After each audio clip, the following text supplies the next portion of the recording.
Почитувани представници на медиумите, почитувани граѓани. Судот подлегна на притисоците на СДС и нивните поддржувачи.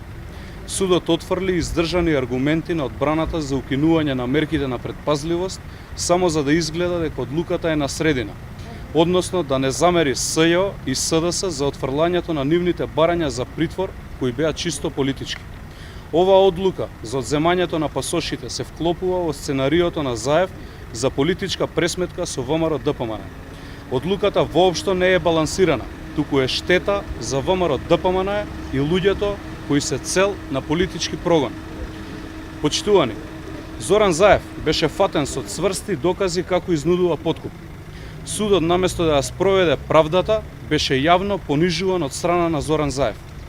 Заев не го признаваше судот и неговите одлуки, јавно кажувајќи дека нема намера да се јавува редовно. Заев наоѓаше милион банални причини само за да ги одложува рочиштата и да не се појавува. Измислуваше десетици средби со амбасадори и со работници на амбасадите. Ако постоеше правото и правдата, немаше суд кој би го вратил пасошот на Заев за дело како подкуп за 100.000 евра.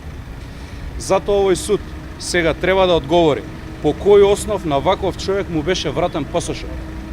СЈО под политичка палка на СДС гони стотина лица од ВМРО ДПМН. Никој од ВМРО ДПМН не ја обструира правдата затоа што нема ниту едно сторено кривично дело. Двојните аршини во одлуките се евидентни. Зоран Заев за случај за барање подкуп со легално прибавени докази на очиглед на целата јавност, фатен во криминал, не појавувајќи се на рочишта, е се уште на слобода, а на функционерите на ВМРО ДПМН им се одземаат пасошите. Одлуката на судот е само гола политика, изоставувајќи ги правните аргументи. Зоран Заев целиот притисок врз судството го прави за да се спаси себе си, за криминалите во кои е заглавен и во исто време да го попречи ВМРО ДПМН да му застане на патот на неговата деструктивна и антидржавна политика.